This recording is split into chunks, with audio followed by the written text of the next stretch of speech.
ইসলাম নারী এবং পুরুষের সাথে যে একটা হৃদ্যতাপূর্ণ, সৌহার্দ্যপূর্ণ, ভালোবাসাপূর্ণ, পরস্পরের মর্যাদাপূর্ণ একটা সম্পর্ক স্থাপন করে গেছে, সেরা দিন দিন আমাদের শত্রুরা, ইসলামের শত্রুরা, দিনের শত্রুরা এটার মধ্যে ভাঙন সৃষ্টি করার বিভিন্ন পথ তারা বের করতেছে। বিভিন্নভাবে একের বিরুদ্ধে আরেকজনকে উস্কে দিচ্ছে। এই উস্কানিতে আমরাও উস্কে যাচ্ছি। ফলে আমাদের সমাজে আজ দিন দিন অশান্তি বাড়তেছে। একজন সাহাবী রাসূল সাল্লাল্লাহু আলাইহি ওয়াসাল্লামকে এসে বললেন, ইয়া রাসূলুল্লাহ, আমি আপনার সাথে জিহাদে যেতে চাই। রাসূল সাল্লাল্লাহু আলাইহি ওয়াসাল্লাম বললেন, তোমার মা বেঁচে আছেন? বলেন, জি আছে। বলে, ইলজামহা ফাইনাল জান্নাতা ইনদা রিজলিহা, তোমার মায়ের কাছে তুমি থাকো, তোমার মায়ের পায়ের কাছেই তোমার জান্নাত। আজকের এই সেমিনার অনুষ্ঠান আমাদেরকে 1450 বছর আগে প্রিয় নবী সাল্লাল্লাহু আলাইহি ওয়াসাল্লাম তখনকার সময় বা তার পূর্ব থেকে চলে আসা যে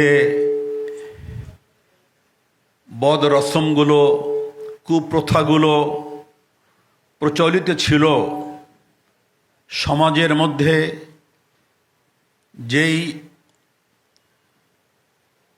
অবক্ষয় ছিল, সেই অবক্ষয় রোধের জন্য 1450 বছর আগে প্রিয় নবীর সাল্লাল্লাহু আলাইহি ওয়াসাল্লাম ব্যবস্থা দিয়ে গিয়েছেন। আল্লাহ তাআলা কালামে পাকের মধ্যে তার সমাধান পেশ করে দিয়েছেন এবং নবী করিম সাল্লাল্লাহু আলাইহি ওয়াসাল্লামের যুগে এবং পরবর্তী আরও অনেক দিন পর্যন্ত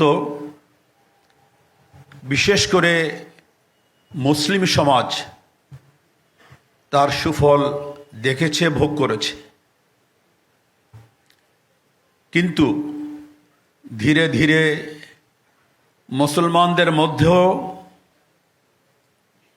অমুসলমানদের বিভিন্ন আচার আচরণের প্রভাব বিস্তৃত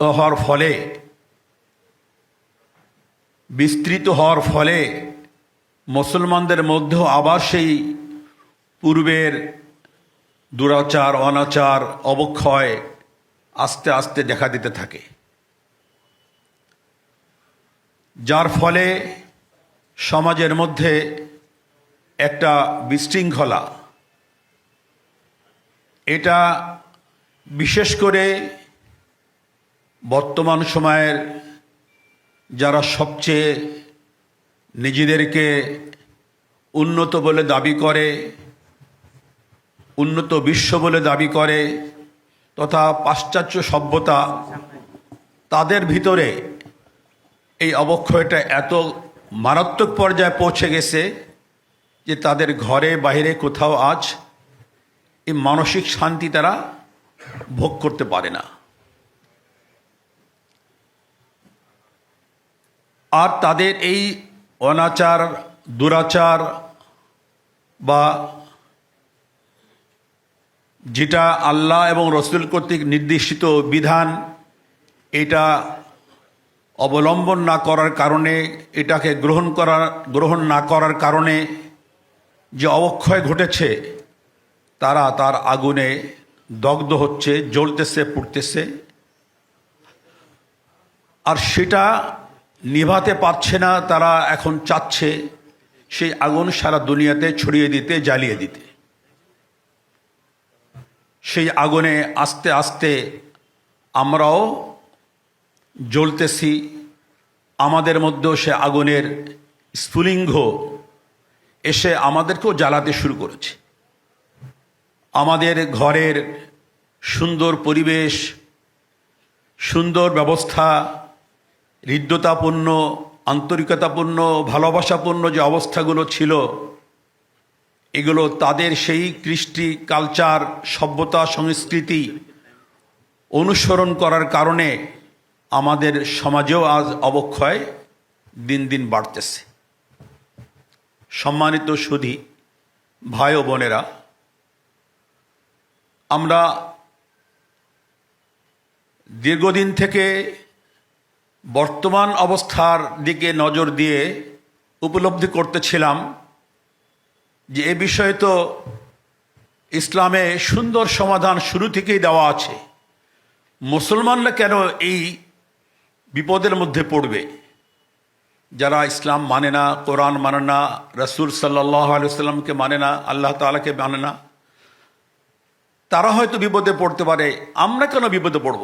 আমাদের সামনে এত সুন্দর সমাধান, আমাদের সামনে এত সুন্দর ব্যবস্থা, আমাদের সামনে এত সুন্দর জীবন, যে রাসূল সাল্লাল্লাহু আলাইহি ওয়াসাল্লামের জীবন, সাহাবায়ে কেরামের জীবন, ওই সময়কার নারী এবং পুরুষের সম্পর্ক, স্বামী স্ত্রীর সম্পর্ক, যে মধুর সম্পর্ক আমাদের সামনে যে দৃষ্টান্ত রেখে গেছেন, এগুলো দেখলেই তো আমরা আমাদেরকে সহজ পথে, সঠিক পথে, সুন্দর পথে পরিচালিত করতে পারি। কিন্তু অতীব দুঃখের বিষয়, আমরা আজ এই পশ্চিমা সভ্যতাকেই মনে করি আদর্শ, এটাকেই মনে করি আমাদের মুক্তি এবং কল্যাণের পথ। ফলে আমরা তাদের পিছনে ছুটতে গিয়ে আমরা দুটোকেই হারাচ্ছি। আখেরাতের সুখ শান্তি, সেদিক থেকে আমরা বঞ্চিত হতে যাচ্ছি, আর দুনিয়ার শান্তিও আমরা হারিয়ে ফেলতেছি। তো আজ আমরা আপনাদেরকে সেই কথাগুলো স্মরণ করিয়ে দেওয়ার জন্য, মুসলমানদেরকে এই বিষয়ে সচেতন করার জন্য, যে আমাদের কাছে তো এই সমস্যার মহা সমাধান আমাদের কাছে আছে, এই রোগের সর্বোত্তম চিকিৎসা ব্যবস্থা আমাদের কাছে আছে। আমরা কেন এই আগুনে দগ্ধ হব? আমরা কেন এই আগুনে জ্বলে পড়ে মরব? রাসূল সাল্লাল্লাহু আলাইহি ওয়াসাল্লাম একজন নারীর প্রতি, একজন স্ত্রীর প্রতি, একজন বোনের প্রতি, একজন কন্যার প্রতি কত ভালোবাসা, কত সম্মান দিতে হবে, কত মর্যাদা দিতে হবে, এটা ভিন্ন ভিন্নভাবেই বলে দিয়েছেন।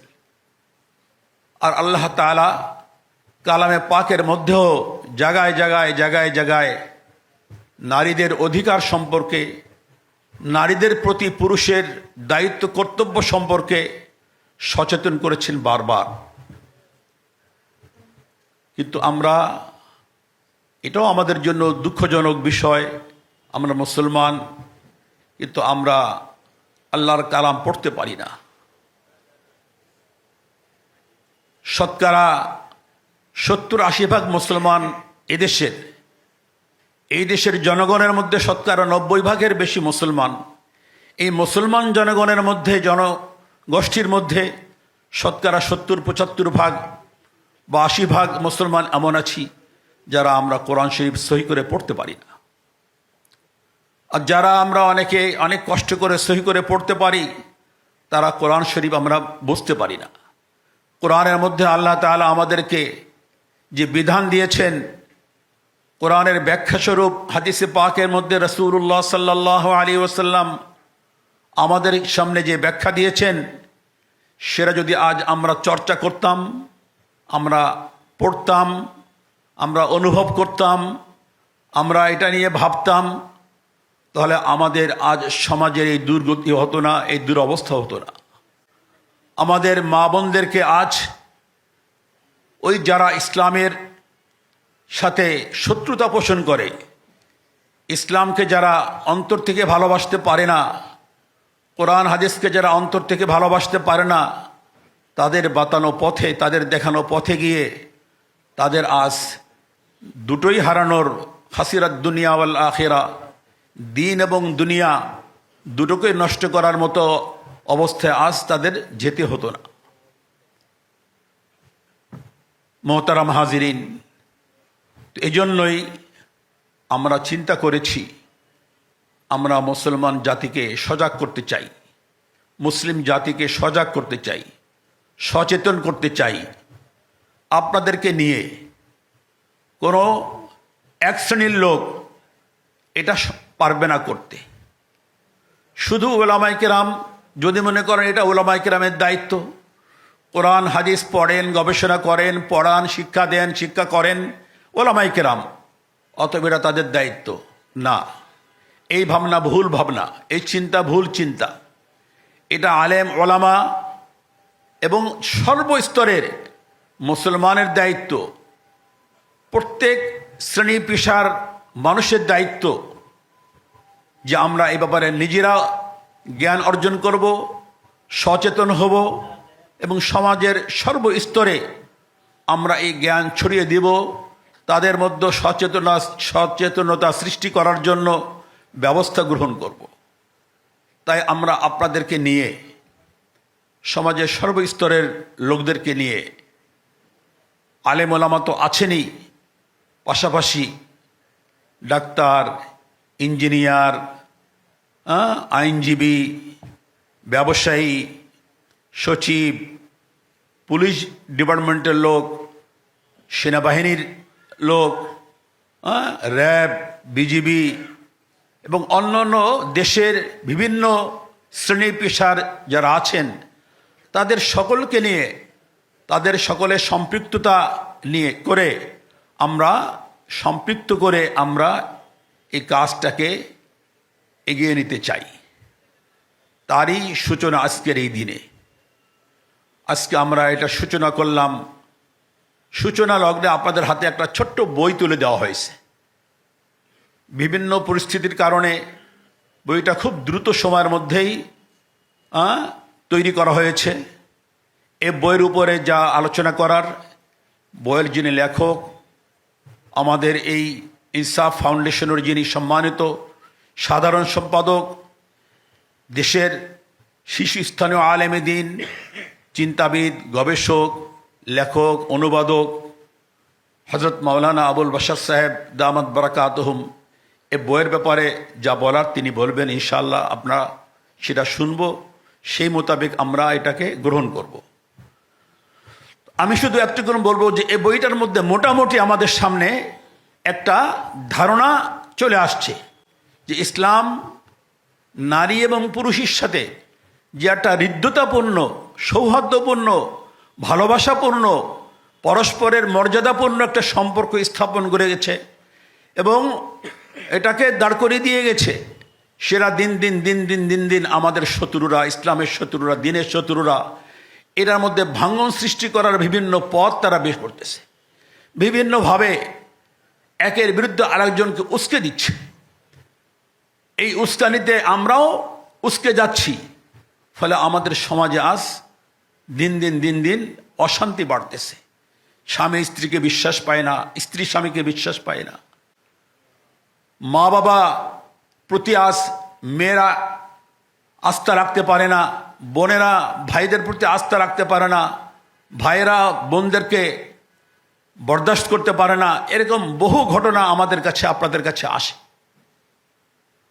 অথচ রসুল সাল্লাল্লাহু আলাইহি ওয়াসাল্লামের প্রত্যেকটার উপরে ভিন্ন ভিন্নভাবে বলে গেছেন। এক হাদিসের মধ্যে আসছে, একজন সাহাবী রসুল সাল্লাল্লাহু আলাইহি ওয়াসাল্লামকে এসে বললেন, ইয়া রাসূলুল্লাহ, আমি আপনার সাথে জিহাদে যেতে চাই।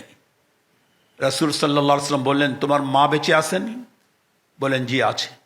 বলে, ইলজামহা ফাইনাল জান্নাতা ইনদা রিজলিহা, তোমার মায়ের কাছে তুমি থাকো, তোমার মায়ের পায়ের কাছেই তোমার জান্নাত।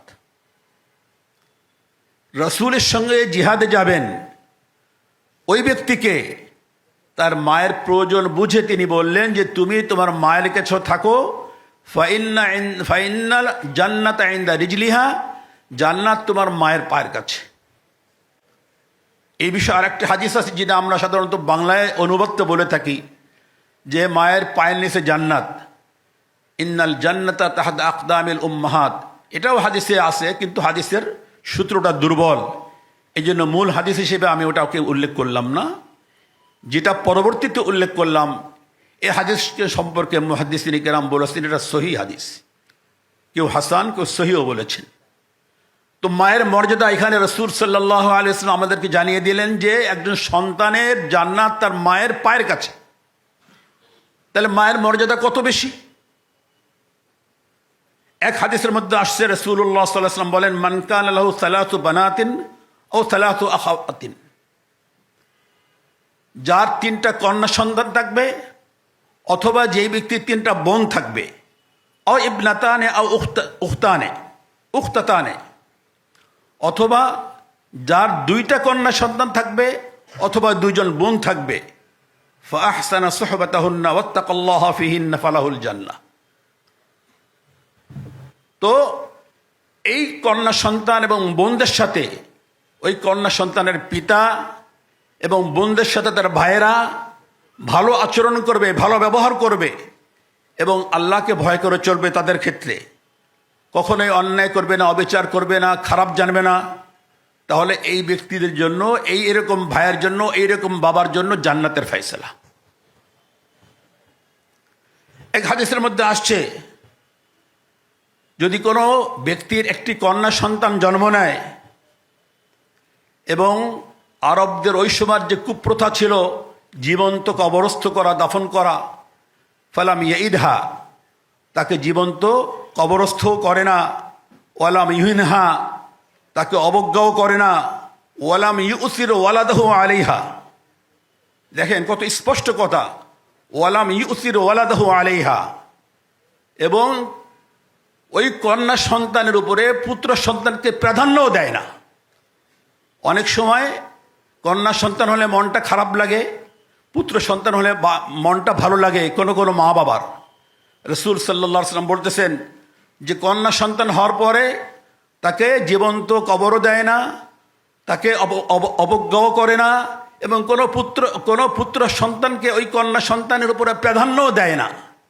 এইরকম যেই মা বাবা করবে, আদখালাহুল্লাহু বিহাল জান্নাহ, ওই কন্যা সন্তানের ওসিলায় আল্লাহ তাকে জান্নাত দান করবেন। রাহু আহমদ, মুসনাদে আহমদের মধ্যে ইমামে আহমদ রহমতুল্লাহ আলাইহির বর্ণিত হাদিস, এবং এই হাদিসটিকেও সহিহ উল্লেখ করা হয়েছে। তো সুতরাং এখানে রাসূল সাল্লাল্লাহু আলাইহি ওয়াসাল্লাম বোনের মর্যাদা, কন্যার মর্যাদা পৃথক পৃথকভাবে বলে দিয়েছেন। আমি বিস্তারিত আলোচনা করার মতো এখানে সময় নেই, আর করবো না। আমার কথা হলো এই যে আমাদের সমাজকে যদি আমরা আজ এই 1450 বছর আগে দেওয়া যাওয়া ব্যবস্থা, ইসলামের ব্যবস্থা, কোরআনের ব্যবস্থা, হাদিসের ব্যবস্থা তথা আল্লাহ রসুলের বিধানকে সামনে রেখে যদি আমরা আমাদের সমাজকে বিনির্মাণ করি, আমাদের পরিবারকে আমরা সাজাই, আমাদের সমাজের সর্বস্তরকে যদি এর আলোকে আমরা সজ্জিত করি, তাহলে ইনশাল্লাহ আমাদের এই সমাজ সেই আগের 1400 বছর আগের সেই শান্তির পরিবেশ ইনশাল্লাহ আবার কায়েম হবে ইনশাল্লাহ। এজন্য আমি আপনাদের সকলকে আবারও ধন্যবাদ জানাই। আপনারা প্রত্যেকেই এখানে যারা এসেছেন অত্যন্ত গণ্যমান্য ব্যক্তি, সবাই প্রত্যেকের অনেক বড় বড় দায়িত্ব, অনেক বড় বড় কাজ, অনেক ব্যস্ততা, সব কিছুকে ফেলে আপনারা আজকের এই অনুষ্ঠানে এসেছেন। আমাদের এই একটা শুভ কাজের সূচনা লগ্নে আমাদেরকে আপনারা সহায়তা দেওয়ার জন্য এবং পরবর্তী সময় আমাদের সঙ্গে থাকবেন বলে আমরা আশা করি। এই উদ্দেশ্যে আপনারা আমাদের সঙ্গে একত্রিত হয়েছেন।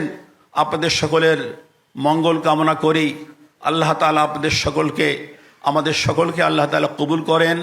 আমাদের যে উদ্যোগ, আমাদের যে লক্ষ্য এবং উদ্দেশ্য, আল্লাহ তাআলা যেন এই লক্ষ্য এবং উদ্দেশ্যকে সঠিকভাবে ইখলাসের সাথে দ্রুতভাবে বাস্তবায়ন করার তৌফিক দান করেন। আমিন। ওয়া আখিরু দাওয়ানা আলহামদুলিল্লাহি রাব্বিল আলামিন। আসসালামু আলাইকুম ওয়া রাহমাতুল্লাহি ওয়া বারাকাতুহু। আসসালামু আলাইকুম ওয়া রাহমাতুল্লাহ।